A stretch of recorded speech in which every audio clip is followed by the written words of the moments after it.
Fíjese que el día de hoy pasé a la librería jurídica que usted dijo ahí por la zona 1 Ajá. a preguntar sobre el folleto, pero me dijeron que no tenían. No sé si me equivoqué o es la que está ahí cabal, Casi en la casi que... esquina. Ajá. Sí, o sea que no Casi... tienen ahora. Entonces, No, me déjeme dijeron que no ver, por tenían. favor.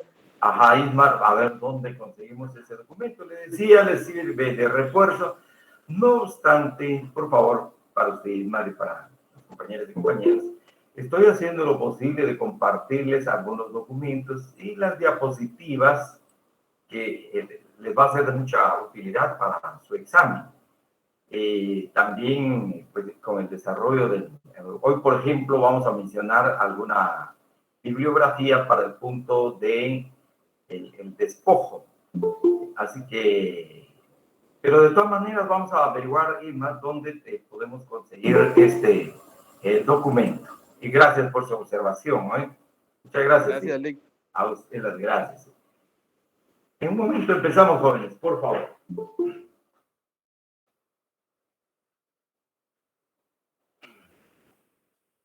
Repito, va un poquito más allá de la tierra, del hecho meramente material, ahí sí que del espacio físico.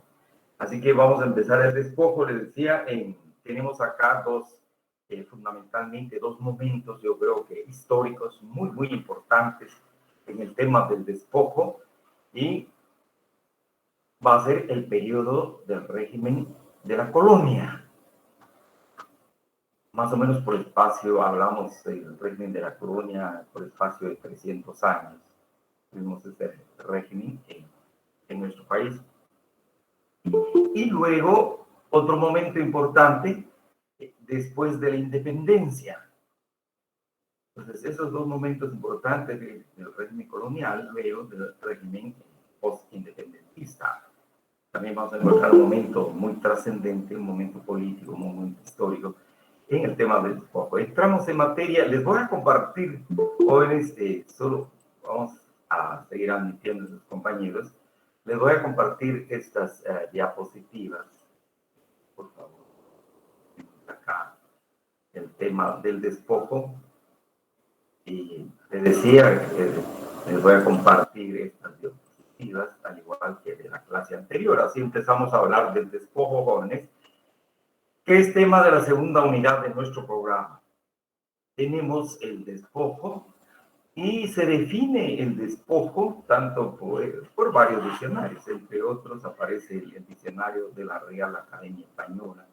También algunos diccionarios jurídicos, es el caso del diccionario usual, del derecho usual del profesor Guillermo Cabanela, también de utilidad a este efecto. Así tenemos, el despojo es la privación de lo que una persona tiene, de lo que a una persona pertenece. ¿Sí? Está bajo su dominio, pero se le va a despojar, se le priva de ese objeto, de ese objeto, de esa cosa, podríamos decir de manera general, generalmente con violencia, generalmente, no siempre, generalmente con violencia, se hace un arrebato de ese bien, de esa cosa que posee una persona, o de lo que forma parte de una cosa, especialmente lo que la acompaña, la adorna o la cubre. Ya me decía como la parte accesoria de un bien, la parte accesoria de un objeto o de una cosa. De la misma manera encontramos otra definición propiamente del despojo, y se dice que es el conjunto de provisiones, armas y cosas de valor que el ejército vencedor toma del ejército vencido. Esto desde el punto de vista bélico. Los soldados se repartieron los despojos de la ciudad bombardeada, por ejemplo. Pero fundamentalmente desde el punto de vista jurídico, que es lo que nos interesa, vamos a decir que el despojo es la privación de lo que una persona tiene, generalmente con violencia, o de la forma, o de lo que forma parte de una cosa, especialmente lo que acompaña, la adorna, la cubre. Podríamos hablar acá, por ejemplo, del delito de robo, o bien en su caso el delito de hurto, según han admitido sus compañeros. Entendido sí el despojo, pero ahora vamos a hacer ese enfoque desde el punto de vista de los pueblos indígenas. Desde el punto de vista de los pueblos indígenas jóvenes, vamos a ir admitiendo a los compañeros, disculpen las interrupciones. Así tenemos, hablar ya acá, tenemos que ver con un hecho histórico que pasó en América, jóvenes. Nos vamos a remitir a este hecho que ya de su conocimiento, cosa que vemos desde la primaria, el descubrimiento y conquista de América. Vamos a partir precisamente de este hecho histórico, de este acontecimiento histórico, ocurrido el 12 de octubre de 1492. Recordemos, a Cristóbal Colón sale de esta parte de Europa, España, para dirigirse a este país, a la India. Recordemos eso. Pero ¿por qué Colón no hizo el recorrido, o el grupo de personas? ¿Por qué no hicieron el recorrido por tierra? Aparentemente era más fácil llegar a la India. Recordemos, jóvenes, estamos hablando en Europa del feudalismo, y en el tiempo del feudalismo, del régimen feudal, pues cada señor feudal era dueño de las tierras. Era muy difícil, además de que España estaba en conflicto interno con los musulmanes, con los árabes. España buscaba expulsar a los árabes o a los moros de su territorio, razón pues por la cual Cristóbal Colón, con la experiencia que tenía de navegar en mar, propuso a los reyes de España, como sabemos, ese viaje hacia la India, para comerciar, para traer especialmente té, especies, para España. Sin embargo, como sabemos, pues, por ahí cuestiones meramente, probablemente de casualidad, los barcos se vinieron y llegaron acá, lo que es Santo Domingo. Solo vamos a ver eso, por favor. Y así empieza esa historia ya, la relación entre prácticamente Europa y América, con ocasión precisamente de este denominado descubrimiento, el descubrimiento de América. Encontramos acá, pues, Europa no conocía de la existencia de este continente, y se habla ya también del nuevo mundo. Este es el nuevo mundo, el nuevo continente, y se le denomina América. Y luego empieza en España, y no solamente en España, sino que también en Portugal, Italia también, empieza la discusión con a quién pertenecen esas tierras nuevas, porque al final se dieron cuenta de que no habían llegado a la India. Cristóbal Colón y sus compañeros no habían llegado a la India, sino a tierras nuevas. También llegaron algunas personas a España, y bueno, eran prácticamente no indios, no hindúes. Entonces viene, empieza la discusión, si son tierras nuevas, ¿a quién corresponde esas tierras nuevas?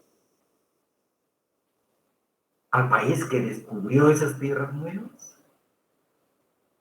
No se hablaba todavía de conquista, jóvenes. Al país que descubrió esas tierras nuevas, muy bien, ahí está España, pero creo que había un arreglo con las naves. También en aquel entonces Portugal tenía mucha experiencia naviera en mar.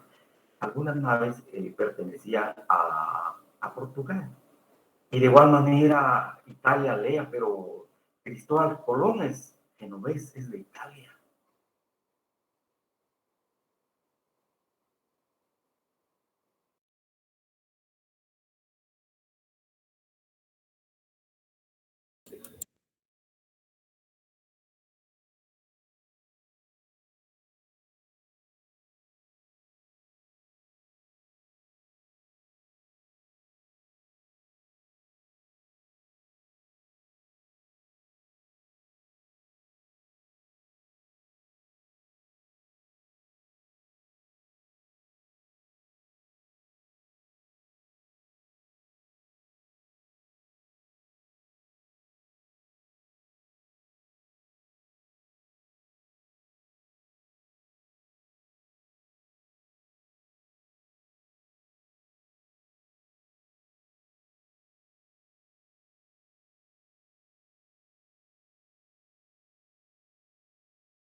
fue la señal más o menos por 1 minuto, como 30 segundos, 1 minuto.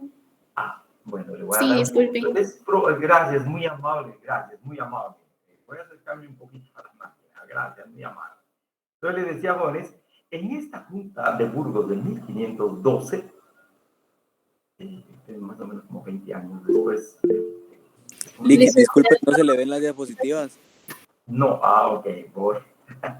Gracias, compañeros, muy amable. Ok, vamos a ver, solo vamos a admitir a nuestros compañeros. Nuevamente vuelvo a ver las diapositivas. Gracias, muy amable, ahí estamos. Ahora sí. Les decía, jóvenes, la Junta de Burgos de 1512 asentó jurídicamente a hacer la guerra a los indígenas que se resistieran a la evangelización. Y se va a elaborar un documento que se va a llamar el requerimiento. En un momento vamos a ver este documento, incluso se voy a compartir, les decía, jóvenes. También buscó un equilibrio entre el predominio social de los colonizadores españoles y la protección al indígena. Y esto se va a tratar de hacer a través de una institución jurídica de contenido económico, decíamos, la encomienda. Al final, pues, tenemos la ley de Burgos de 1512, sobre todo para justificar la penetración, el dominio de España en estas tierras. Si falla algo, me dicen, jóvenes. Pero, sin embargo, vamos a ver acá, es como, ya les digo, jóvenes, el campo de la academia, el campo de las ideas, de la discusión de ideas, un poco, llamémosle como ideológico, pero más que ideológico, jóvenes, vamos a ver que hay un debate tanto en la Junta de Burgos como en esta otra de Valladolid, un debate teológico, un debate filosófico y también jurídico, la importancia del derecho. En estos fenómenos que suceden en la sociedad, aparece también el derecho y hay un debate de carácter jurídico, legal, sobre el tema polémica de los naturales. Esto, recuerdo, se va a realizar en 1550, un poquito más tarde, a 1551, casi durante un año. ¿Y por qué teológico? Porque realmente quienes tenían la palabra en aquel entonces, en el régimen feudal, jóvenes, la iglesia, especialmente la iglesia católica, tenía un papel preponderante en las sociedades, no solamente España, Italia, Portugal, las sociedades europeas, principalmente. Razón por la cual van a acudir a este debate teólogos muy importantes de la época. Entre otros vamos a mencionar, por ejemplo, a Fray Bartolomé de las Casas, que tenemos acá en el documento. Entonces aparece esa polémica. ¿Y cuál era el propósito de esa junta, de esa controversia? Recordemos, en 1512 ya había pasado la Junta de Burgos, y no hubo mucha discusión en relación al tema teológico, filosófico, jurídico, pero en esta nueva junta, sí, jóvenes, a efecto de ver, como decimos acá, el propósito fundamental de la Junta era ofrecer una base teológica y de derecho sobre el proceder con los indígenas o naturales de América durante el descubrimiento y la conquista. Pero asimismo había una discusión muy fuerte, y ya no solamente en España, sino que en toda Europa, especialmente en las cortes de Europa, acerca de esa polémica sobre los justos títulos del dominio de la corona de Castilla sobre América. Se cuestionaba. Es el caso del rey de Francia, Francisco I, decía, bueno, que me muestren el testamento, un poco irónicamente, ¿verdad? Que me muestren el testamento de Adán y que en una de sus cláusulas diga que España tiene derecho, Adán le heredó esas tierras, un poco irónicamente, ¿verdad? Pero reflejaba la insatisfacción de las cortes de Europa en relación a la legitimidad de los títulos que había otorgado el Papa Alejandro VI a España, por un lado, y por otro lado a Portugal, para tener dominio absoluto sobre estas tierras. Y vamos a ver, no solamente sobre las tierras. Y continúa basado en estas bulas el Papa Alejandro VI y el Tratado de Tordesillas, que le decía, en el caso de Portugal, pues les dice, señores, corona española y de Portugal, ustedes en la parte sur, por ejemplo, así más o menos, le pertenece a Portugal. Y luego para arriba le pertenece hasta la parte superior de América, le pertenece a España. Pues había una discusión, como vamos a ver acá, jóvenes, se desata esa intensa polémica a nivel de Europa, pero muy particularmente ahora en el territorio español, sobre, uno, los derechos naturales de los habitantes del Nuevo Mundo. Es decir, aquí estamos, los derechos naturales se refieren, jóvenes, al derecho natural. Y uno de los principios del derecho natural, recordarán ustedes, uno de los principios fundamentales del derecho natural dice, todos los hombres son libres.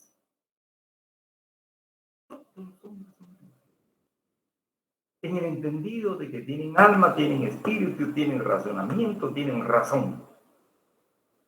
Y pueden conocer a Dios mediante ese raciocinio, mediante ese entendimiento. Pues empezó la discusión sobre los derechos naturales de los habitantes del mundo. Y vamos a ver un ratito hasta dónde llega esa discusión de los derechos naturales. 2. En esta junta también se discute sobre las justas causas para hacer la guerra a los enemigos. ¿Realmente es justo hacerle la guerra? ¿Es justo? Solo porque se descubrieron esas tierras, se encontraron nuevas tierras, un nuevo continente. 3, la legitimidad de la conquista. El Papa tiene la autoridad terrena para decir que esas tierras son de España. ¿Eso es legítimo? Esto es lo que se discute en esta junta, por el poco controversia de Valladolid. Repito, casi durante un año, desde el 15 de agosto de 1950 al 4 de mayo de 1551. Y en esa junta, en esa reunión de los ilustrados, de los hombres más ilustrados, especialmente hombres, recordemos, lamentablemente acá mujeres no participan, bajo el régimen absoluto del feudalismo, aparecen dos grupos, dos partidarios, si queremos así. Uno, por un lado, los partidarios de la libertad absoluta de los indígenas, es decir, señores, ellos son libres. Y España no tiene derecho de tocar a estas personas, menos esclavizar a estas personas. Son libres. Acá aparecen, les decía, teólogos, filósofos y también juristas. Ahí está presente el jurista, el abogado. Luego, muy bien, la entrada pacífica de los españoles en las nuevas tierras. Esa era una posición. Repito, la libertad absoluta de los indígenas. Y muy bien, si entran los españoles, que entran pacíficamente, no haciendo guerra, no invadiendo a las personas, quitándoles sus bienes, sino que entren pacíficamente a estas tierras. Así tenemos, ¿verdad? Pero el otro grupo, el otro partidario, señalaba el mantenimiento de la esclavitud y el dominio despótico de los españoles. Perdonen, pero ahí descubrimos las tierras y esas, según el Papa, pertenecen a España, así que vamos a entrar a estas tierras y a esclavizar, si es posible, si no admiten nuestra entrada pacífica, a los habitantes de esas tierras. El uso empleo de la fuerza contra los indígenas del Nuevo Mundo. Armas de fuego, perros a destruir, a atacar a las personas que traían precisamente los soldados, Es decir, como se plantea desde la perspectiva antropológico-filosófica, lo que estaba en tela de juicio era la dignidad humana de los habitantes del Nuevo Mundo. Es decir, allá en el fondo antropológico-filosófico, se dice jóvenes, decía si eran seres humanos o eran animales. A eso se refiere el tema de la dignidad desde el punto de vista antropológico y filosófico. ¿Eran animales o eran seres humanos? Sin embargo, en España, después del descubrimiento de América y luego la conquista, hubo mucha discusión casi en todos los niveles de la vida española, de la sociedad, en todos los niveles de la vida de la sociedad española, jóvenes. Se decía si los indígenas eran realmente seres humanos, tenían alma o son salvajes, en otras palabras, sin alma. En consecuencia, si son salvajes sin alma, pues es susceptible de ser domesticados como animales. Esa era la gran discusión. Sin embargo, el Papa Pablo III, 1537, también va a zanjar esa discusión a través de una bula papal, de una bula que emite un documento papal que emite, que se conoce como Sublimis Deus, en 1537, indicando que los habitantes de estas tierras del Nuevo Mundo son personas. Como se indica acá, contundentemente da la respuesta del Papa a opiniones que ponían en entredicho la humanidad, decíamos acá, la dignidad de los naturales del Nuevo Mundo. En consecuencia, declaró que los indígenas son hombres, declaró su derecho a la libertad y a la propiedad, y asimismo el derecho de abrazar el cristianismo a su voluntad. Si quieren, bueno. Si quieren ser evangelizados, muy bien, pero de manera pacífica, no a la fuerza, no bajo el yugo del látigo. Ahí aparecieron esos dos partidarios jóvenes. Entre estos vamos a encontrar, por ejemplo, mencionamos acá a dos teólogos, sacerdotes, frailes, que van a hacer sus aportaciones, y otros frailes asimismo. Porque vamos a ver los frailes, decía los teólogos, pero además de teólogos eran asesores de la corona española. En el caso de Fray Juan Ginés de Sepúlveda, era a la vez confesor de los reyes cristianos, de Fernando, de Isabel la Católica, era confesor. En tanto que Fray Bartolomé de las Casas, también Francisco Vitoria, era abogado, pero también teólogo, fraile, igual Fray Antonio Montesinos, estaban un poquito más alejados de ser confesores, pero sin embargo, a través de la organización de los dominicos, tenían mucha influencia en las decisiones de la corona española. Y encontramos acá estas dos posiciones, hablábamos acá de los partidarios jóvenes. Y vamos a ver que, por un lado, Fray Juan Ginés de Sepúlveda era defensor de la conquista de las nuevas tierras.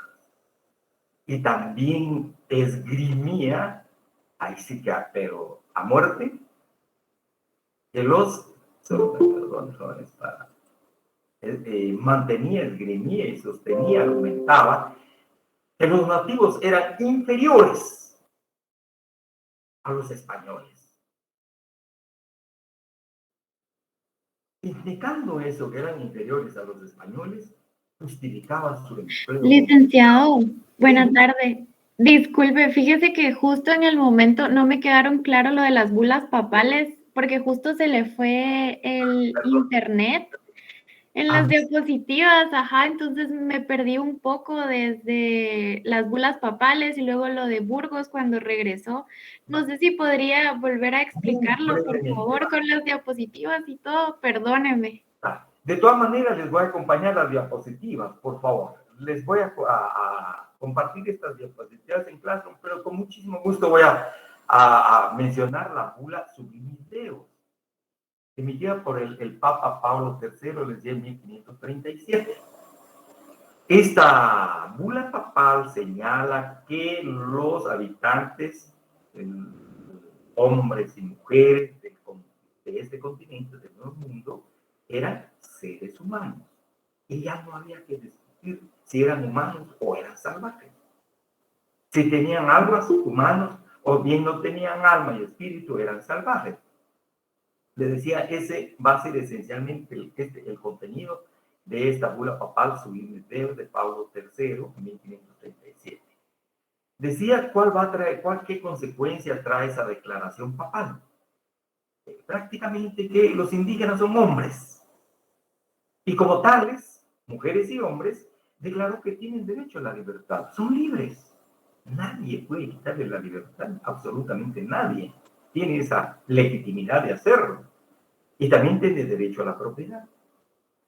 Y por otro lado, son en tanto libres, pues muy bien tienen el derecho de, como se indica acá, de abrazar el cristianismo a su voluntad. Si quieren, bueno, si no, no. Les decía, y no a la fuerza, bajo el rigor del látigo.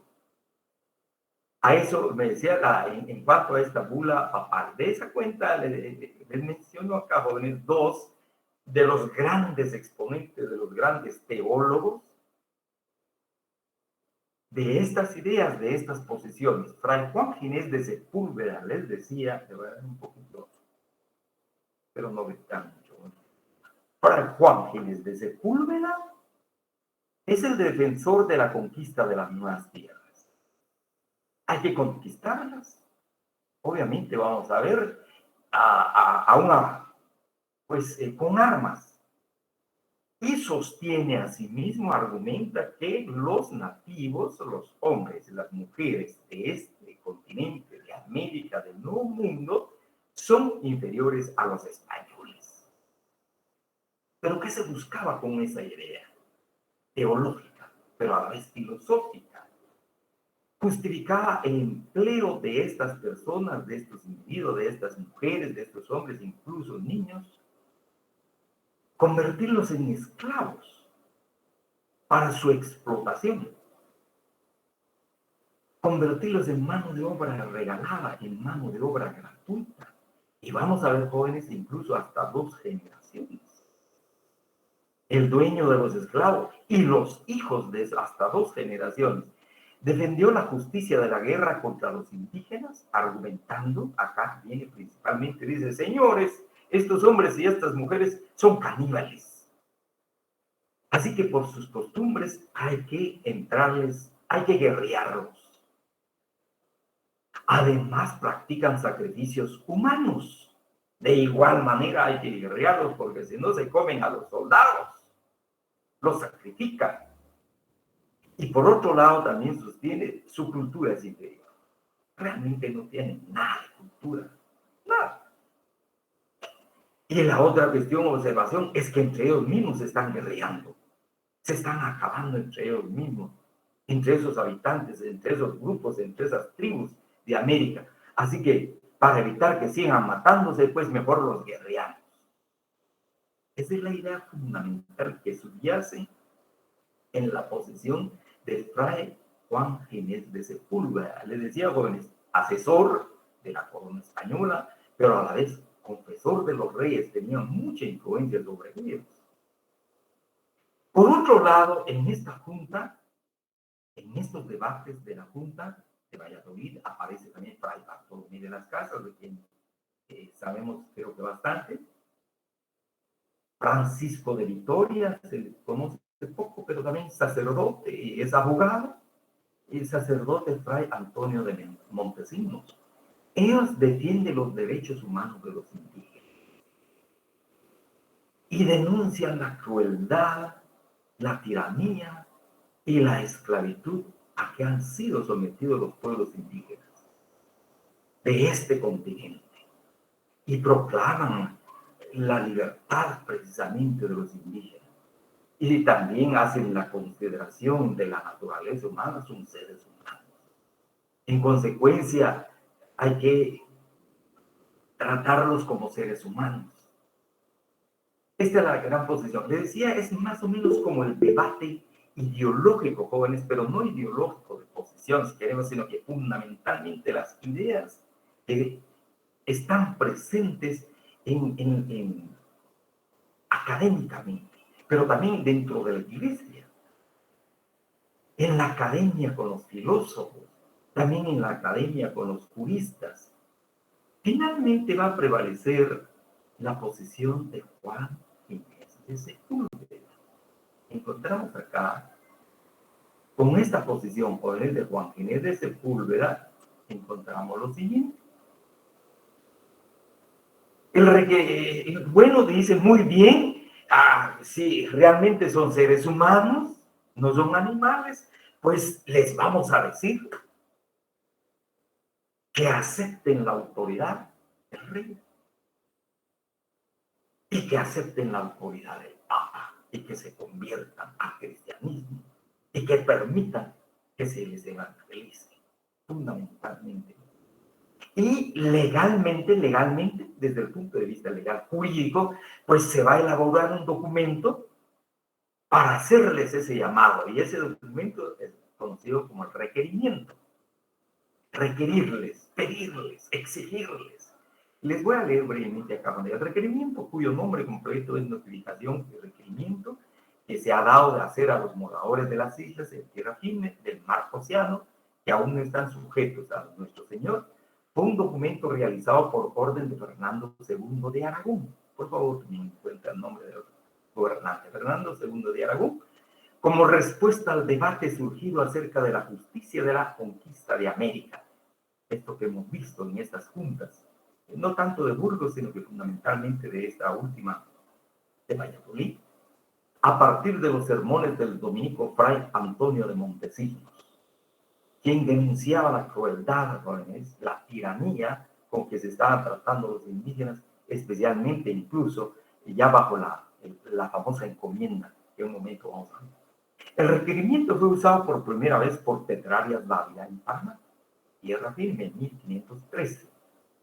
Incluso se cree que fue expresamente preparado para dicha expedición, pues su financiamiento mixto, parte del Estado y parte de iniciativa privada, ya que el Estado estaba en bancarrota por la guerra interna de expulsión de los moros de España, no podía solo el gobierno de la monarquía española. En parte de la inversión de la corona, de hecho, el título del requerimiento hace alusión a su futuro uso en tierra firme. A los indígenas se les requería leyendo un manifiesto ultimátum preparado por el famoso jurista. Aquí está también la intervención de los abogados, de los juristas, Juan López de Palacio Rubio. Él elaboró este documento, por supuesto, requerimiento, como vamos a ver, Fernando II de Aragón, en el que se les instaba y rogaba que se convirtiesen al cristianismo y practicaran la obediencia a la autoridad de la corona. La institución, convertida en un requisito legal, o sea, el requerimiento, previo para cualquier acción armada de conquista, se pervirtió rápidamente, llegando a leerse simbólicamente a varios kilómetros de la próxima aldea a ser tomada, y sin megáfono, sin contar que la lectura se hacía en español, que no conocían los indígenas, los cuales en todo caso no estaban dispuestos a convertirse por el mero hecho de la lectura de una carta. Muy brevemente vamos a ver acá, jóvenes, este documento. Por favor, así pueda leerles un poquito rápido el documento. Creo que es bien importante para entender el tema del despojo, jóvenes. Les decía que no se circunscribe, se ciñe y se limita únicamente al tema tierra.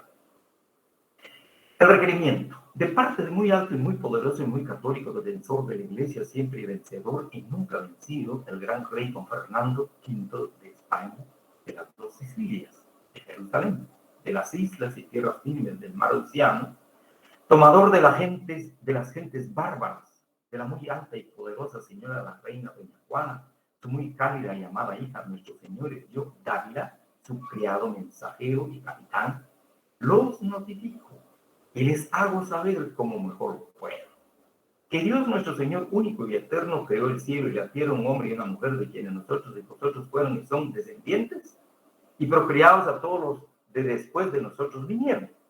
Mas la muchedumbre de la generación, y de esto ha sucedido de 5,000 más años que el mundo fue creado. Fue necesario que unos hombres fuesen de una parte y otros fuesen por otra, y se dividiesen por muchos reinos y provincias, de que una sola no se podría sostener ni conservar.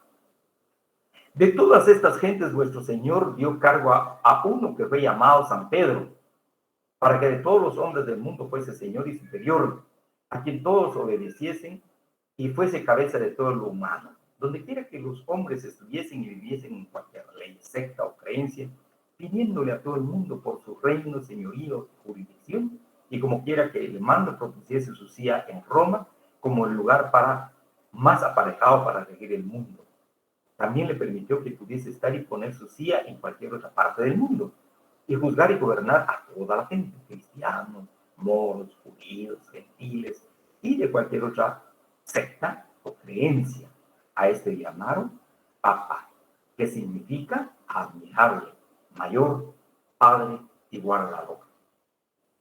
A este San Pedro obedecieron y tomaron por Señor, Rey y superior del universo, los que en aquel tiempo vivían, y asimismo han tenido todos los otros que después de él fueran al pontificado elegido. Y así se ha continuado hasta ahora, y así se continuará hasta que el mundo se acabe.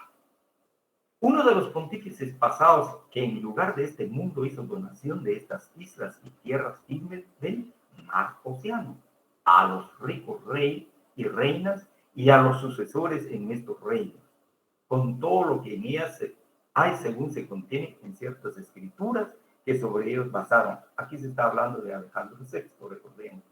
Así que sus altezas son reyes y señores de estas islas y tierras firmes, por virtud de dicha donación.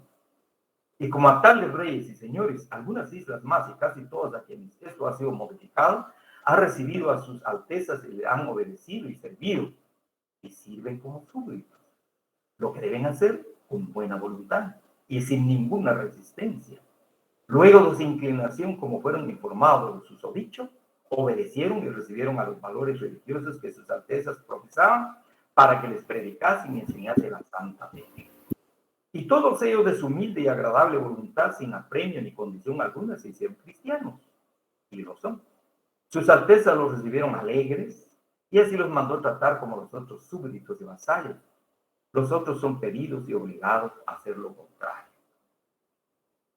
Por ende, como mejor puedo os ruego, y requiero, ahí está el requerimiento, y requiero que entendáis bien lo que he dicho, y toméis para entenderlo y deliberar sobre ello el tiempo que fuese justo, y reconozcáis a la Iglesia por señora y superiora del universo mundo, y al sumo pontífice llamado Papa en su nombre, y al rey y a la reina, nuestros señores, en su lugar como superiores y señores reyes de esta isla y tierra firme, por virtud de la dicha donación, y consentíais en ese lugar que estos padres religiosos o declaren los susodichos. Si así lo hicieres, te han de ir bien, y aquello a que estás obligado en sus altezas y en su nombre, los recibirán con todo amor y caridad, y los dejarán vuestras mujeres, hijos, haciendas y haciendas libres, sin servidumbre, para que de ellas y vosotros hagáis libremente lo que quisieres. Y por bien tuvieres, y no os compelirán a que tornéis cristianos, salvo si vosotros, informados de la verdad, quisieres convertir a la religión católica, como lo han hecho casi todos los vecinos de estas islas, y además de esto su Alteza dará sus muchos privilegios y exenciones que gozarán muchas veces. Si no lo hiciere, y en ello dilación maliciosamente pusieres, os certifico que con la ayuda de Dios entraré poderosamente contra vosotros, y os haré guerra por todas las partes y maneras que tuviere, y sujetaré al yugo y obediencia de la Iglesia y de sus altezas, y tomaré vuestras personas y las de vuestras mujeres e hijos, y los haré esclavos. Y como tales, Los venderé y dispondré de ellos como su Alteza mandare. Y os tomaré vuestros bienes, el despojo, y os haré todos los males y daños que pudiere como a vasallos que no obedecen y que no quieren recibir a su Señor y le resisten y contradicen y protesto de los muertos y daños que de ellos se registraren, será a culpa vuestra y no de sus altezas ni mía, ni de estos caballeros que conmigo vinieron, y de cómo lo digo, pido al presente escribano que me lo dé como testimonio firmado, y a los presentes ruego que de ello sean testigos. Este es el documento, el requerimiento. Solo quisiera resaltar dos cosas acá, Juan. En primer lugar, como vimos después de esas discusiones, especialmente de Burgos, se dijo muy bien, pues que se justifique esa guerra. Y mejor si se hace mediante un documento. Hay que pedirles a las personas, a los pueblos, a las comunidades que están en esas tierras, para que todo sea legal. Decirles, señores, acepten la autoridad del Papa, como estamos viendo acá, la autoridad divina, pero también la autoridad territorial, perdón, la autoridad terrena, la autoridad de los reyes de España. Y si es así, muy bien, pues serán tratados con amor, como se dice, y con mucha caridad. Sin embargo, si no aceptan la autoridad del Papa como representante de la Iglesia, como representante de Dios o de la tierra, ni de la corona española, pues se les hará la guerra. Y obviamente como resultado de esa guerra, la esclavización. Eso encierra fundamentalmente el requerimiento, un documento de carácter legal para justificar precisamente la agresión, la invasión o la conquista. Así tenemos, una vez aquí, jóvenes, en esta parte, extraigo del documento del profesor Severo Martínez, por favor, del profesor Severo Martínez, y eso sí se vende en la librería jurídica. Dice, no, pues vamos a ver de qué manera compartimos esto. Es una separata de la patria criolla, jóvenes. En esta parte, en este documento, el profesor Severo Martínez habla de 5 principios de la política agraria colonial. Hemos recogido 2 de estos principios que a nuestro juicio son importantes para el tema del despojo. El principio del señorío, por favor, extraído de ese documento, le repito, del profesor Severo Martínez. El documento, más o menos como de 10 hojas, es un extracto de la patria criolla, se denomina la política agraria colonial y los orígenes del latifundio. Uno de los principios, que para el profesor Severo Martínez es muy importante en este tema del despojo, el principio del señorío, y vamos a ver en qué consiste. Y el otro principio que tenemos acá, jóvenes, es el principio de la preservación de las tierras comunales de indios. Así se denomina en el documento del profesor Severo Martínez. Repito, de los 5 principios de esa política agraria colonial, hemos extraído 2 para los efectos de este tema. Así tenemos acá el principio, 3, se me iba también con jóvenes, por favor, este otro principio, el principio de la tierra como aliciente. Por favor, son 3, de los 5, 3, disculpen. Empecemos por el principio. El primero, el principio del señorío. Está extraído, repito, jóvenes, de la política agraria colonial. ¿En qué consiste este principio? Este principio, como dice el profesor Severo Martínez textualmente, el rey se convierte en amo y señor de las tierras descubiertas y conquistadas. Él utiliza, el profesor Severo Martínez, esta expresión, el derecho de conquista, como un hecho consumado. Desde el mismo momento que llega la corona española a un lugar, a un poblado, al principio no es un requerimiento ni nada, es el caso exactamente de Guatemala, más o menos en 1524 pues, se hacían los requerimientos. Una vez conquistar un pueblo, conquistar una comunidad, conquistar un grupo, sencillamente el rey, basado precisamente en la bula papal de Alejandro VI, les mencionaba Juanes, esta famosa bula papal, la intercaetera o de donación, esas tierras conquistadas pasaban a ser del rey. Y obviamente la derrota de los pueblos, una vez derrotados los pueblos, las comunidades, prácticamente el rey se hacía dueño de esas tierras. Por eso hablamos del principio del señorío. Esto va a implicar la supresión, como se dice acá, suprimió, despojó, privó el derecho de propiedad de los nativos, el derecho de propiedad de los indígenas, el derecho de propiedad de los naturales, que era una expresión también usual durante la colonia, o el derecho de propiedad de los indios, otro concepto usual, muy generalizado en la colonia. Privó el derecho de propiedad de los nativos sobre sus tierras y el paso de toda propiedad a la corona en cuyo nombre se hizo la corona. Por eso decíamos, en Europa en general se cuestionaba la legitimidad de ese despojo colonial. Tanto de España y de Portugal no era posible el Papa, ¿quién era el Papa para otorgarle estas tierras? Y no solamente las tierras, sino que también las personas, las mujeres, los hombres, los niños, los ancianos, ¿quién era? Realmente, ¿qué autoridad tenía? Alegaba, obviamente, su autoridad divina.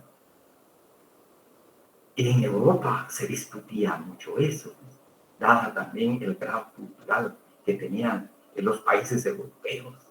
Es el caso, le decía, de Francisco I de Francia, cuando indica, bueno, ¿dónde está el testamento de Adán?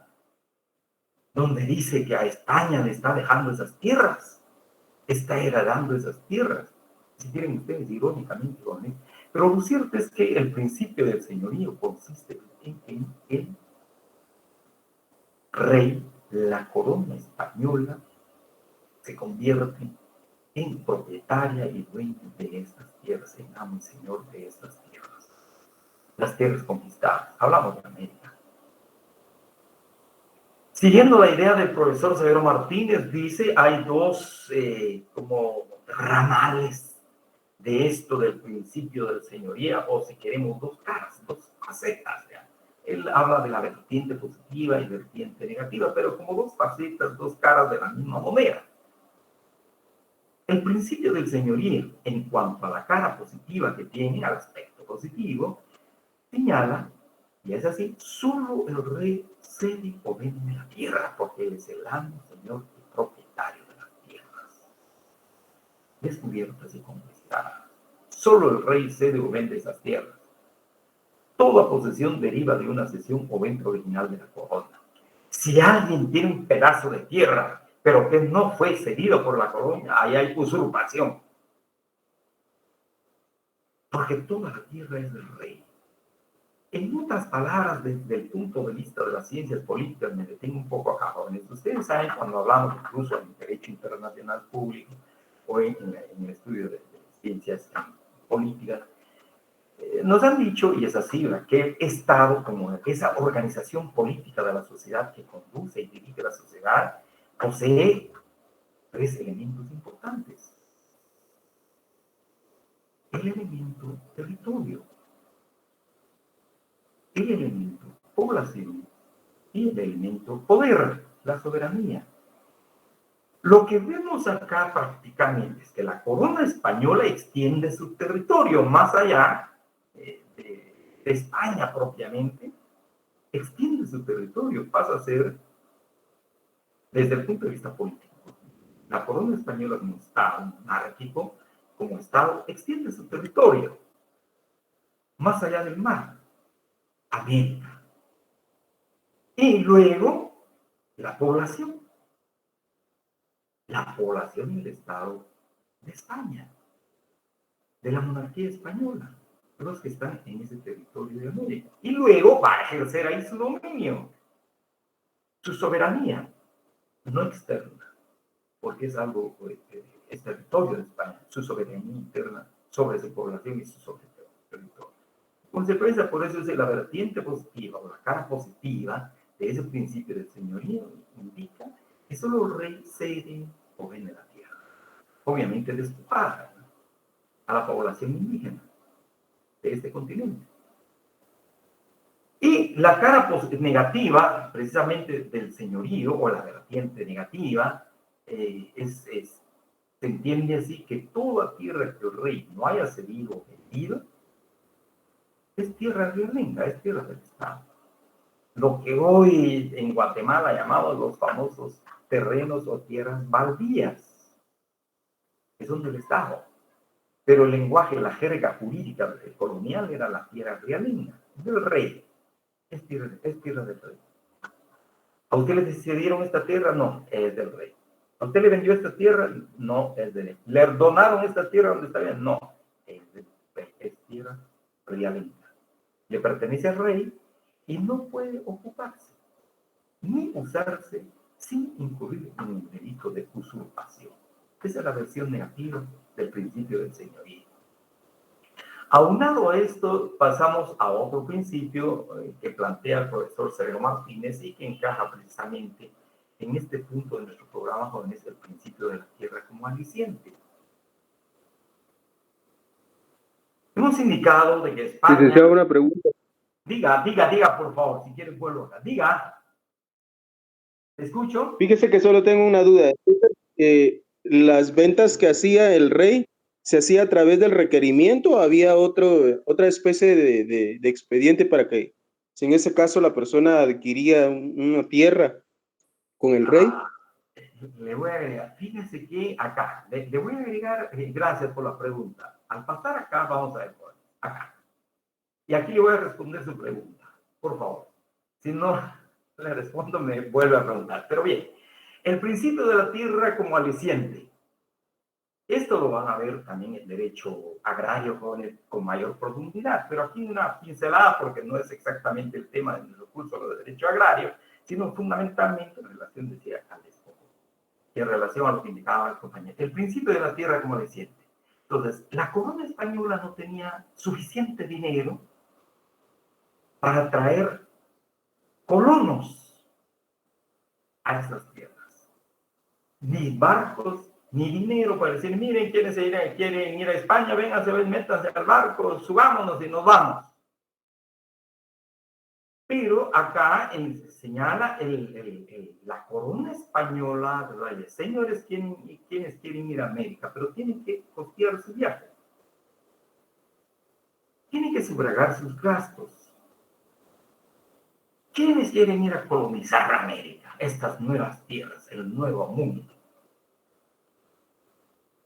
Y para venir acá, pues además de los soldados, sobre todo los que van a viajar acá, jóvenes, celebran un documento en relación a la pregunta del compañero con la corona española.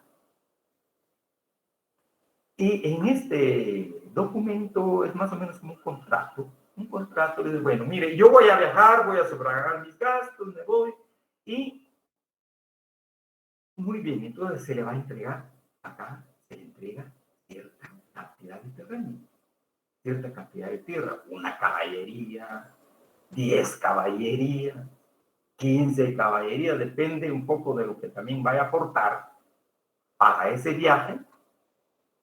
Acá está precisamente el documento, las famosas capitulaciones.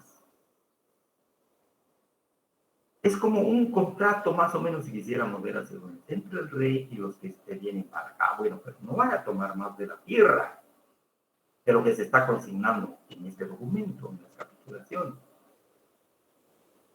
Y acá prácticamente en relación a su pregunta, compañero, no es con el requerimiento, sino que es a través de este compromiso que adquiere el particular y prácticamente obligación, pero también derechos para poder tomar tierra, llegar acá, decirle, mire, fulano de tal, suscribí esto con el rey, por favor, los representantes del rey, para que le entreguen las tierras. razón por la cual se habla del principio de la tierra como aliciente. Es decir, la tierra va a servir como un incentivo para viajar a América, como un estímulo. Licenciado, perdone la interrupción. Diga. Disculpe, fíjese que hay varios compañeros que quieren entrar a su clase. Disculpe. Muchas gracias, muchas gracias. Gracias, muy amable. Sí, así, gracias. Muy bien, compañero. Me hacen las observaciones, por favor. Por un lado, entonces, pero por otro lado, además de las tierras, si quiere viajar a América, también se le va a entregar mano de obra regalada, gratuita. En otras palabras, incluso legalmente, se le va a entregar esclavos. Y normalmente no son esclavos individuales, solo me permite, creo que alguien más tiene. Así estamos. Sino que son esclavos de manera colectiva, se le van a entregar comunidades, pueblos. Y para que usted pueda trabajar con ellos sin ningún problema, se les va a dar en encomienda. Acá viene la institución jurídica con este contenido económico, que es la encomienda. Yo creo que aquí hablamos brevemente sobre la encomienda más adelante, pero entonces viene el principio de la tierra como aliciente, pues se expresa de la siguiente manera. Les decía, ¿quiénes quieren viajar a América? Bueno, y las personas preguntan, bueno, yo sí quiero, voy a subrogar mis gastos y todo esto, muy bien, si me entregan tierras, bien. Ahí vienen las calculaciones. Y luego también mano de obra, o sea, esclavos, familias, comunidades. Es más o menos lo que se dio con Pedro de Alvarado, era prácticamente encomendero de varios pueblos de la antigua Guatemala.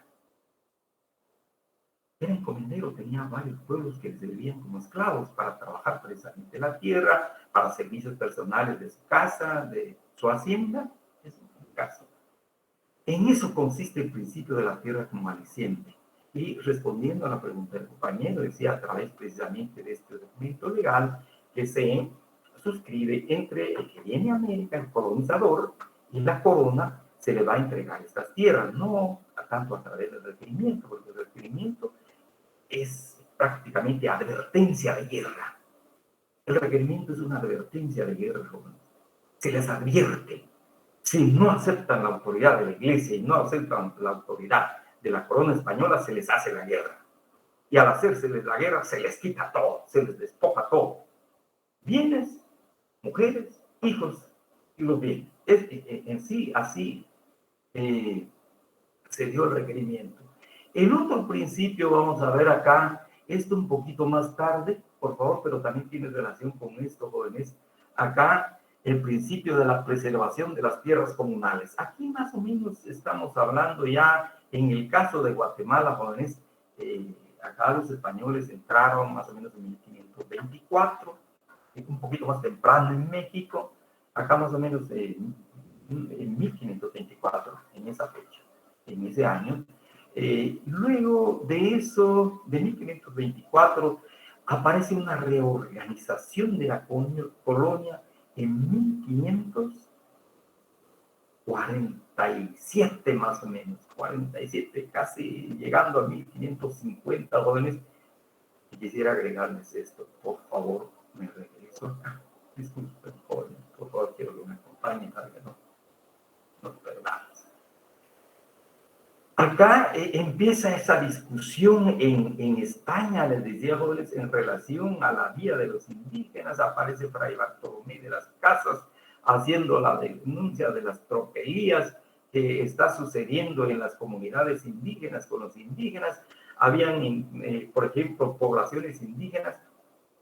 Los españoles no estaban muy interesados en la agricultura, menos en el cultivo del maíz, porque el maíz no se conocía en España, en Europa, era el trigo, el alimento que se consumía, no el maíz, jóvenes. Entonces acá había como una sed por el oro y la plata. Básicamente la minería. Obviamente la agricultura, tenemos por ejemplo la producción de cacao y otros productos agrícolas que después se trasladaron a España. Pero en estas actividades de minería, jóvenes, las personas a veces aguantaban, si mucho, 2 meses en el trabajo de minería, que era un trabajo intenso. Incluso dentro de los documentos de Fray Bartolomé de las Casas, el documento, la conquista de las Indias occidentales, así se llama el documento, señala, por ejemplo, jóvenes, que las personas, los hombres, los más robustos, se los llevaban a la actividad minera y trabajaban totalmente desnudos. De igual manera, los encerraban totalmente desnudos. Incluso Fray Bartolomé de las Casas decía, esta gente es tan cuidadosa de sí mismo, no obstante, hombres totalmente desnudos, no ha habido perversidad sexual en esos recintos. Pero la vida de estos hombres tardaba, sin mucho, jóvenes, 2 meses y se morían. Razón por la cual decía Fray Bartolomé de las Casas, Francisco de Vitoria, Fray Antonio, señores de España, por favor hagan algo. Si ustedes no hacen algo por los indios, por los indígenas, por los naturales, se van a morir. Esta población se está diezmando. Hagan algo, reorganicen la colonia. Por favor, levanten la encomienda, porque la encomienda en la realidad social y económica de estos individuos es una esclavitud, es una tiranía, es una crueldad. Hay mucha muerte, además de las enfermedades que han venido de Europa. Señores, Fray Bartolomé de las Casas y sus famosas 30 tesis jurídicas, en una de ellas plantea, y dice, si ustedes no le dan la libertad a estas personas, se mueren. ¿Quién va a trabajar las tierras de acá? ¿Quién va a trabajar las tierras del rey? Si a los que mandaron ustedes, a los conquistadores, a los colonizadores, ellos viven como rey acá.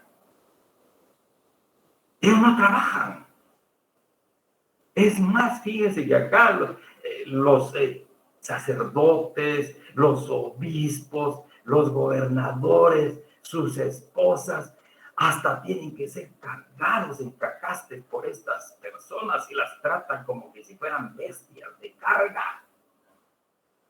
Por favor, señores reyes, abran los ojos. Se van a quedar sin tierra conquistada. Razón por la cual les decía 1547 más o menos jóvenes, se habla de la reorganización de la colonia. Y aquí estamos hablando, perdón, me permiten, por favor. Aquí tenemos la reorganización de la colonia. Y se les dice, muy bien, entonces vienen los reyes, dice, aparecen las famosas leyes de Barcelona, o las famosas leyes nuevas. Tengo un documentito acá que les voy a leer. Las leyes de Barcelona se emitieron el 20 de noviembre de 1542. Y se trata de reorganizar las leyes. En esencia, jóvenes, conllevan las siguientes ideas, pero también acciones que se querían implementar. Uno, hablando de esta parte, por favor, en relación al principio de la preservación de las tierras comunales. Uno, cuidar la conservación, gobierno y buen trato de los indios. Dos, varias medidas tendientes a reorganizar y asegurar el buen funcionamiento del Consejo de Indias, el gobierno indiano y las reales audiencias. Que los oficiales reales, el virrey para abajo, no tuvieran derecho a la encomienda de indios. Tampoco las órdenes religiosas, hospitales, obras comunales, o cualquiera se aprovechaba de la mano de obra indígena.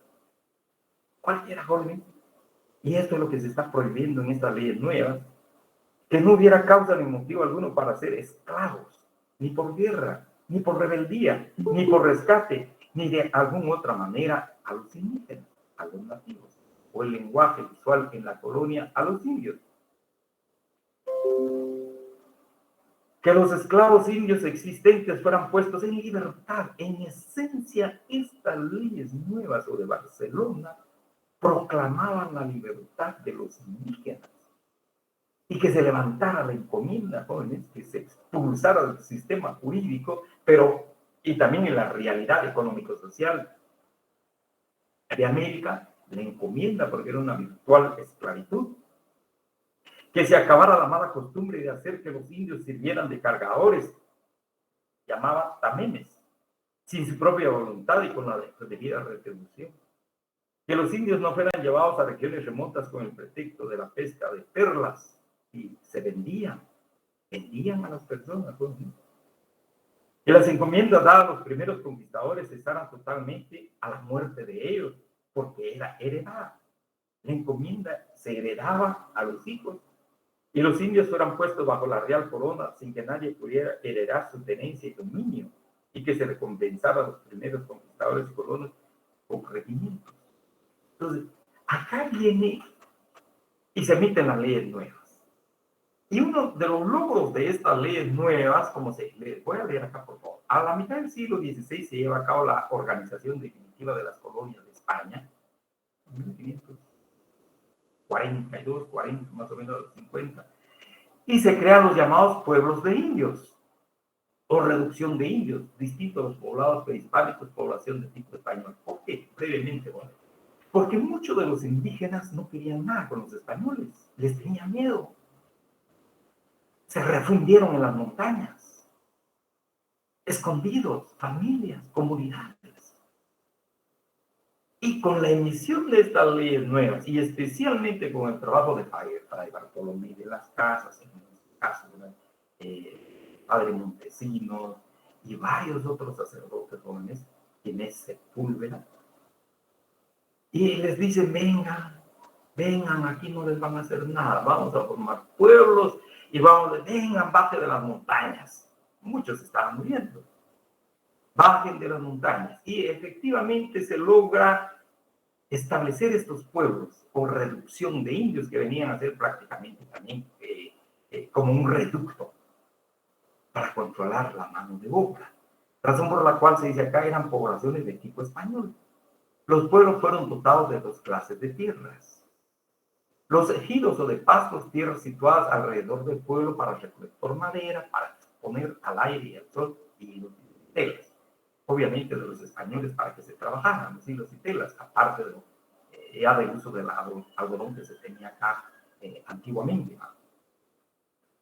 Y por otro lado también las tierras comunales o somenteras o comunes de labranza. Estas tierras comunales eran, a veces alcanzaban hasta 10, 20, hasta 50, 100 caballerías de terreno, exclusivamente para los pueblos o las comunidades indígenas. Se extendían alrededor del pueblo, o sea, más allá de los ejidos o pastos, más allá de los ejidos, su extensión era variable, cada familia podía recibir una parcela y cultivarla en forma individual, en posesión o en uso. Y asimismo estos pueblos van a tomar la forma de cabildo, ayuntamiento o la municipalidad hoy día. Las tierras comunales eran administradas por el cabildo o ayuntamiento indígena. Al frente estaba un cacique para que tuviera contacto con su propia gente, para que tuviera un poco más de confianza. Y también habían regidores, y ahí empieza el famoso consejo municipal, el cabildo, el consejo del cabildo o del ayuntamiento. El cabildo o ayuntamiento indígena era gobernado por autoridades indígenas, conocidas como caciques o nobles, que no tributaban ni acudían al trabajo obligatorio forzado en los repartimientos, y menos en las encomiendas. Porque aquí ya se empieza una nueva figura jurídica, pero también de contenido económico, el repartimiento, tratando de expulsar del sistema normativo colonial y de hecho la encomienda, les decía a jóvenes, y estos pueblos adoptan el sistema de régimen municipal, el alcalde y su consejo era la pieza bisagra entre la población indígena y las autoridades cardinales. Decía el compañero en relación a la pregunta que nos hacía el otro día, es realmente una situación muy difícil para las autoridades indígenas. Lidiar entre el dominio de la corona española, la imposición de la corona española, pero también lidiar con su propia gente. En esos pueblos, porque no aguantaban a veces los pueblos, los tributos. razón por la cual, decíamos, aparecen algunos motines o adelantamientos de los indígenas por los malos tratos o por la mayor tributación. Y vamos a ver realmente en qué consiste un pueblo de indios. Como se dice, un pueblo de indios fueron la pieza clave de la estructura económica de la colonia, pero no solamente la estructura económica desde el punto de vista meramente productivo del trabajo, sino también desde el punto de vista del sistema político, de la estructura política del régimen colonial, porque entonces los indígenas, como se dice, las autoridades indígenas, los que dirigían las comunidades indígenas o los pueblos de indios o las comunidades indígenas, estaban jugando ese papel de bisagra. Muy bien, complacer al rey, a la corona española, pero también tratar de complacer a su gente. Porque si no entraban esas complacencias, incluso estos también eran castigados. Se les consideraba por parte de la corona traidores. Pero también por parte de su gente, si no trataban de mediar para que bajen o quiten el tributo, también eran traidores. Así, su organización exigía la existencia de unas tierras en que los indígenas pudieran. Fundamentalmente, este es el papel que van a jugar los pueblos indígenas desde este punto de vista económico, del proceso productivo económico de la colonia. Uno, al dotarles de tierra a las comunidades indígenas, repito, grandes extensiones, y comunal, no individual. La tierra era del cabildo, del pueblo, de la comunidad. Uno para trabajar por su propio sustento. Bueno, que trabajen, pues. Y ahí aparece ya el famoso repartimiento, esto que estamos viendo acá, ya no tanto en la encomienda. Los que se llevan a estos pueblos van a ser repartidos, que ya no están sujetos totalmente a un encomendero, sigue la encomienda todavía, pero para trabajar por su propio sustento en la comunidad, produzca su maíz, produzca frijol, produzca chile, produzca cacao, su producción, para usted y su familia. Y eso es posible en intercambio en la comunidad. Pero viene la corona española, como bajo este régimen, como les decía acá, con la entrega precisamente de estas tierras a los colonizadores o a los conquistadores. Prácticamente los colonizadores y los conquistadores se convirtieron en amos y reyes de su tierra, de su finca, de su hacienda, y que tenían casi cierta libertad, autonomía en relación a España. Hacían lo que mejor se les ocurría y mejor podían para enriquecerse, para producir, y que más teniendo tierras y teniendo mano de obra y regalada. Así entonces, ¿y qué ganaba el rey? ¿Qué ganaba la corona? Si no regalaban, pero ni entregaban los productos de esas tierras a la corona. Era la acumulación de riqueza de ellos de manera personal y individual. Y teniendo mano de obra, regalada, esclava, gratuita. Entonces empezaron a tener como cierta autonomía económica, y también empezaron a cuestionar prácticamente la autoridad de la corona española y de los representantes de la corona española que venían a estas tierras, particularmente en el caso de Guatemala. Dado, visto así, entonces viene la corona y bueno, yo también tengo que ganar algo, pues. Tengo que ganar algo, me tienen que dar algo, y aunque sean los indígenas, que los vamos a obligar a tributar. Así que una parte de la cosecha que obtengan de esas tierras comunales se vienen para la corona, señores, perdón. Y si en la tierra donde estén, en sus terrenos comunales, consiguen plumas, eran muy apreciadas en Europa, mándenos esas plumas como tributo. Y muy particularmente la producción del cacao, que fue muy bien acogido. El cacao fue bien acogido en Europa. Entonces los indígenas, ya no solamente la mano indígena, como vamos a ver, va a trabajar para sí, para medio alimentarse, para medio sustentarse y su familia, sino que también ahora le tiene que tributar a la corona española. No dinero, porque no había, era en especie, pero había que tributar a la corona española.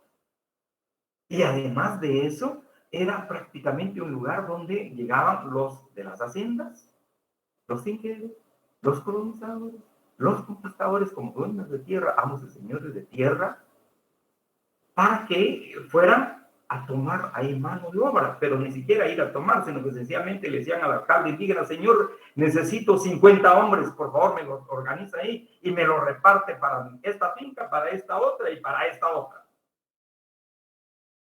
Es decir, que el pueblo de indios, o el pueblo de las comunidades indígenas, en los pueblos de las poblaciones indígenas, también se convirtió en un reservorio de mano de obra gratuita, regalada, para las haciendas, para las fincas, como se indica acá, para las empresas del grupo. Es decir, que además de esa explotación, como se dice así, muy a secas, jóvenes, de esta mano de obra, la mano de obra indígena, también se monta la corona española para explotar la mano de obra, para favorecerlos. Ese es uno de los papeles fundamentales que va a jugar el pueblo de indios, el pueblo de las comunidades indígenas. Pero la ventaja, si queremos así, y la razón por la cual incluimos acá, porque en el programa se nos habla de la restitución de tierras. También esta es la primera manifestación de restitución de derechos sobre las tierras. ¿Por qué? A las comunidades y a como comunidades se les va a entregar tierra. Quizás no las que trabajaban antes, pero se les va a entregar tierra sobre de manera comunal. Más o menos también el esquema anterior, así se tenía la tenencia comunal de las tierras jóvenes. Hay una devolución, la devolución de una cosa que la tenía antes, es una restitución. La corona les otorga títulos, no es nada más de palabras, pues, vienen títulos de acá, de entrega de esas tierras. Razón por la cual también se habla del restablecimiento, recuperación del Estado, en que ese es el concepto de restitución, ¿va? Por favor, devolución de una cosa que la tenía antes. El restablecimiento, recuperación del Estado que antes tenía una cosa, pero con la diferencia que para esa restitución, jóvenes, conlleva también un fin, como alguien dice, algún autor, un fin perverso, de explotación, de aprovechamiento, de oportunismo. Porque ya la población indígena también tenía que tributar en la corona española. Y por otro lado, la mano de obra quedaba bajo el control político, administrativo y de gendarmería de la corona española en los pueblos, porque nadie podía salir sin la autorización de las autoridades, así como tampoco podía entrar alguien. Esa fue una de los logros, si quisiéramos, de Fray Bartolomé de las Casas, cuando dice: por favor, no entra nadie, no entra ningún español a esas tierras de las comunidades indígenas, sino que las trabajen, que ahí vean ellos qué hacen, pero que no entren, precisamente dada la actividad y la actitud que se estaba dando. Les decía, jóvenes, la encomienda que se va a dar básicamente en esta parte. La encomienda, más o menos, ya hemos oído hablar de la encomienda de la colonia, jóvenes. Es una institución jurídica de carácter económico que consistió en entregar por parte de la colonia española un conjunto de población indígena, o una población indígena, tal vez no conjunto, voy a quitar esto, una población indígena o conjunto de indígenas, una población indígena. La corona española va a hacer entrega de una población indígena, dos, etcétera, a un conquistador o a un encomendero propiamente. ¿Para qué se le va a encomendar a esa población indígena? Va a tener acá tres aspectos importantes, o tres alcances, o tres funciones importantes. Se le va a entregar